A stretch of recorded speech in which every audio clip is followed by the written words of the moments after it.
Olá, agora são 21 horas. Boa noite. Confira a última edição do Jornal Toda Hora desta quarta-feira.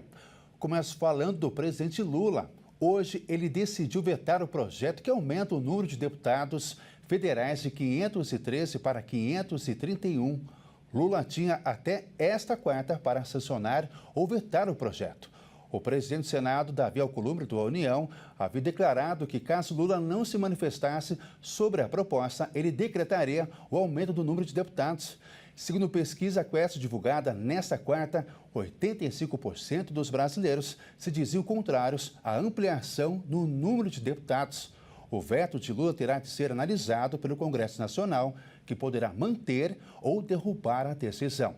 Caso o veto caia, o projeto passa a valer.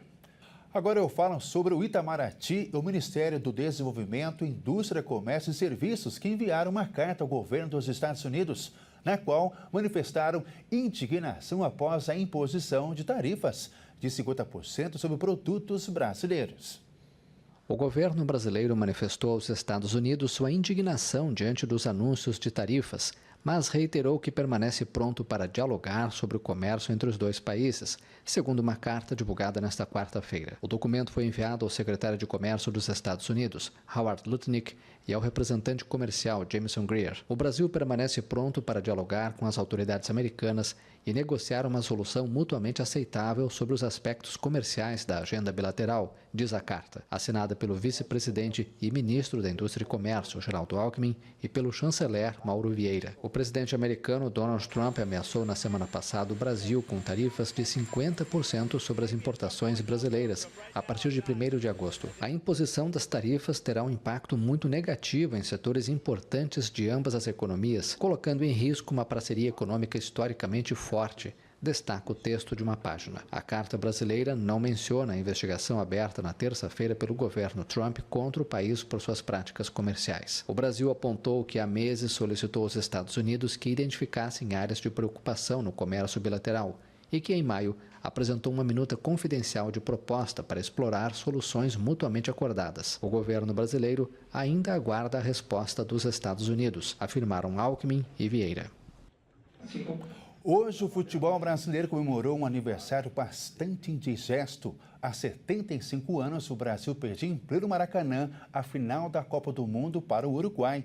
O gol que selou a dolorosa derrota não calou apenas os mais de 200 mil torcedores, mas uma nação inteira. Um gol que calou uma nação. Na corrida, vai avançando, livre, atira, gol do Uruguai! Gol do Uruguai! Gol do Uruguai, Gija! Gol do Uruguai! Há exatos 75 anos atrás, lá em 16 de julho de 1950, acontecia no Rio de Janeiro um dos episódios mais icônicos do futebol mundial, o famoso Maracanazo. A seleção brasileira jogava uma final de Copa do Mundo pela primeira vez e o cenário não poderia ser melhor. Por ter tido a melhor campanha, o Brasil jogava contra o Uruguai por um empate para ser campeão do mundo. E para isso contava com o Maracanã lotado, cerca de 200 mil pessoas. Ao entrar no gramado do estádio do Maracanã, naquele 16 de julho de 1950, brasileiros e uruguaios encontraram o maior público já visto para uma partida de futebol.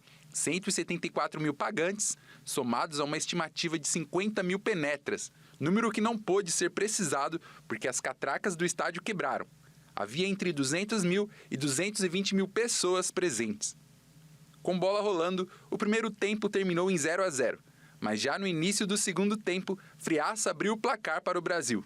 20 minutos depois, o Uruguai chegou ao empate com Juan Alberto Schiaffino, que teve o trabalho de só desviar para as redes. Com o empate, a seleção brasileira ainda estava sendo campeã, mas faltando 10 minutos para o fim do jogo, o atacante uruguaio Alcides Giglia aparece na frente do goleiro brasileiro Barbosa e enche o pé para virar a partida, calando os mais de 200 mil brasileiros.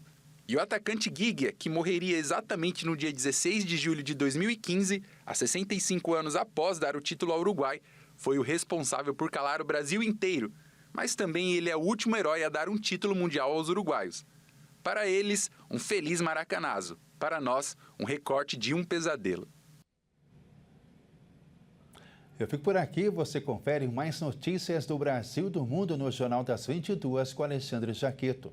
A próxima edição do Jornal Toda Hora é à meia-noite. Até mais. Tchau!